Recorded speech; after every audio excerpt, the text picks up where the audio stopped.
Hello, my name's Elke and I'd like to share my favourite scone recipe with you.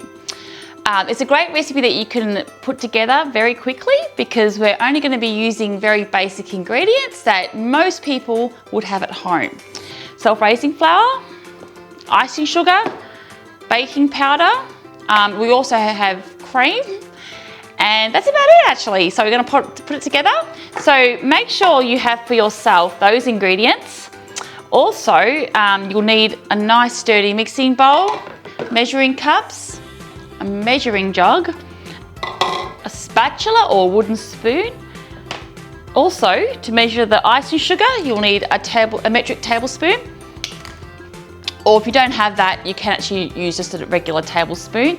And a metric teaspoon also for the baking powder. Okay, so I will get the other ingredient actually that we need, and that is cream. Fantastic. Okay, so to start with, you need to get for yourself 3 cups of self-raising flour. Now you will need to measure that out evenly.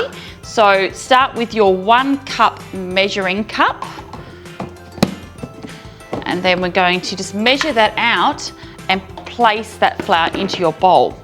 Now the recipe that I have does say to sift your flour. However, I don't usually bother with that because most good quality flour that you buy today has already been triple sifted. So it doesn't really require you to sift. However, it certainly won't harm the recipe by you doing that. If anything, you'll have a lighter, fluffier scone. So it's certainly fine to do it. I just don't find it necessary. Okay, so I'll start by getting together the 3 cups of flour. Now you can, if you have a lot of guests coming or you're catering for a party or an afternoon tea, you can double this recipe, and I've done that many times. I've even tripled it to make quite a few scones if I need to. So that's 1. And then we're going to put the 2nd cup in.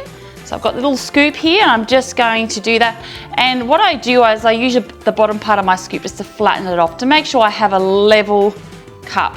But you could use your spatula to do the same thing. Okay, and pop it into your bowl, and then you're going to go and do your last cup. Okay, so now just before I started speaking to you, I did preheat the oven to 200, and that's a good thing to do. And I also pre-prepared the tray that I have ready there for the scones to go on. Now it's a good idea, that's the 3 cups, good idea to line your tray with some baking paper. Okay, so the scones don't stick to your tray. So there we have it, we've got the 3 cups of flour. So the next ingredient to be added is 2 teaspoons of baking powder. Okay, so it's going to help make the scones become fluffy and rise a bit more, even though we have self-raising flour, but this just adds another ingredient that will help our scones be nice and light and fluffy. So 2 teaspoons. It does say optional on the recipe, but I don't know what it's like not to add that. I've always added that ingredient and the scones have been beautiful. So there you go. But if you didn't have that at home, the recipe suggests that you could do without the baking powder. Okay, so there we have our 2 ingredients so far. The 3rd ingredient is the icing sugar. So we're just going to add 2 tablespoons to this recipe. The sugar does 2 things. It adds a little bit of sweetness to the scone, but it also helps it the scone rise well and become fluffy as well. Now I do suggest that you sift the icing sugar, because if your icing sugar is like mine and quite lumpy, you don't want having that sort of throughout your scone mixture. You want it to mix in really nicely. So if you have a sifter, I would grab that and put the 2 tablespoons of icing sugar into your sifter and let that sift away nicely. There you go. So this is a great recipe to do at home. Most people love scones, and of course you can put your favourite jam with your scones and whipped cream as well. Okay, so those lumps are quite stubborn and it's quite hard there to push it through just by merely sifting it, but if you have the lumps there, you might be able to break them up with your spatula. That might help. Okay, so there we go. And there, that's the sifter there. So fantastic. So that's done. Now, I would suggest that you get a whisk, a good whisk, and just mix those dry ingredients around. So that's all of your dry ingredients in your bowl. I'm just going to hold it up like that. And I always like to mix it, those ingredients a little bit with the whisk before I add the liquid ingredients in. Okay, so I have my measuring jug here. It's a 500 ml measuring jug. That's all you need. And I'm going to measure in the water and cream. So what I'm going to do is take a bottle of cream and I'm going to measure out 200 mils of thickened cream into my measuring jug. So I'm just going to add that in quickly like that. And then the only other ingredient is to add water. So this recipe says I need 125 mils of cold water.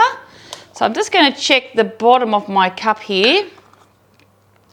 And actually, a half cup measuring cup measures 125 mils as well. Okay, so it's a little bit of math in that for you. So a half cup metric cup also measures in at 125 mils. So I'm just going to measure out the water. There you go. And then I'm going to add that into the cream mixture there. And there you have it. You've got water and cream. Now I have made this recipe several times and I often find that the recommended liquid ingredient isn't quite enough. I sometimes find that when I'm mixing this mixture into the flour that it's a bit dry even though I've mixed it in and it needs a little bit more. So just see how you go with it. If you need to add a little bit more liquid, just add a little bit more water. Not a lot though, you don't want to make the mistake of adding too much in, but I would say a couple tablespoons in at a time, and usually a couple tablespoons extra would be more than enough. Okay, so I've just mixed the cream and water. Okay, so at this stage I would be done with the whisk. I'd do away with that and work with the spatula. So you just sort of gently pour that liquid ingredients over, and the idea is you don't want to over mix the scone mixture. Okay, so you're basically just mixing the wet ingredients in with the dry ingredients until it's just combined, and then you're going to flour up your workbench and you're going to then you'll actually work with it on the board a little bit there. Okay, so almost done. Okay, I'm just going to see whether or not I might like to add a bit of liquid in there, but just like I said before, it's a little bit dry at the bottom, so I'm just going to add a little bit of water into that. Just a couple, 1.5 tablespoons, and see how we go. I think that should be enough actually. Okay, yeah, this is looking really good now, and you can see that the flour mixture and the liquids have combined nicely. Really nicely. Okay, so at this stage, I would put a little bit of flour onto the bench and knead that mixture just a little bit before cutting out the scones. So I'll take a little bit of flour, and I'm assuming that your bench is nice and clean, so make sure it's nice and clean to begin with. Okay. So I'll just take that off. And this is the nice mixture that we have, and it's just really good to work that a little bit. So we've worked it a little bit in the bowl, but you really want to move it around a little bit and get a little bit of air into it. If you find it that's a bit sticky, maybe because we added a bit too much liquid, you can easily fix that by adding a little bit of flour, just by sprinkling a little bit on top. Now the other thing I'd like to mention when we're talking about working with food, being in the kitchen, hygiene is really important. So before I started this video, I made sure I washed my hands. My hair's tied back, that's really important. And making sure your workspace is always very clean. So that's very, very important. Okay. So there we have it. That's our scone mixture. Now, traditionally, people often cut their scones with a round biscuit cutter or scone cutter, but with this particular recipe, when I started making it years ago, I tried something a little bit different. So I'm just going to roll out this. So you just roll out your mixture, which is pretty normal, but then what I do is I try and make a bit of a rectangle with this. Okay, and that's what I do, and I just roll it a little bit more. You want about 2 centimeters thickness, I would say, roughly, about a bit like that, and then you sort of make it like a rectangle, and that's how you're going to make it. Now, to finish off, we're just going to cut the scones. So instead of using a scone cutter, I'm actually going to cut the scones out with a knife. Okay. I might just use a butter knife. So if you're at home with your parents, just a butter knife is fine.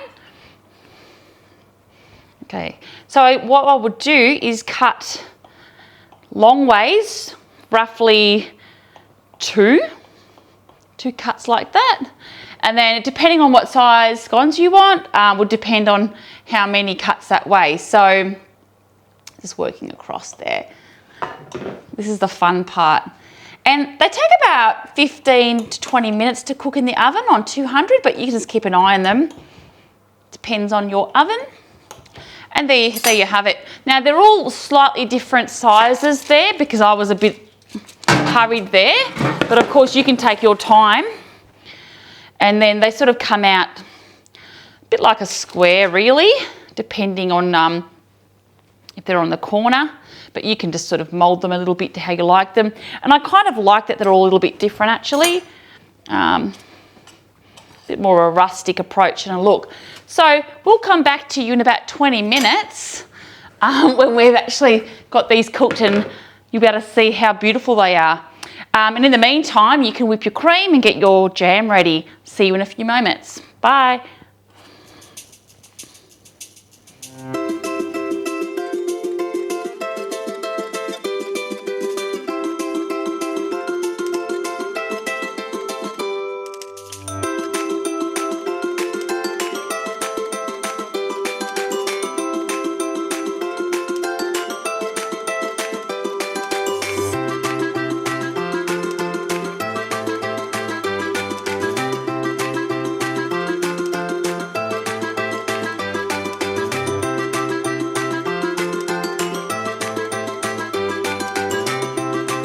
Hi, the scones have been cooking for 15 minutes. They are now ready to come out.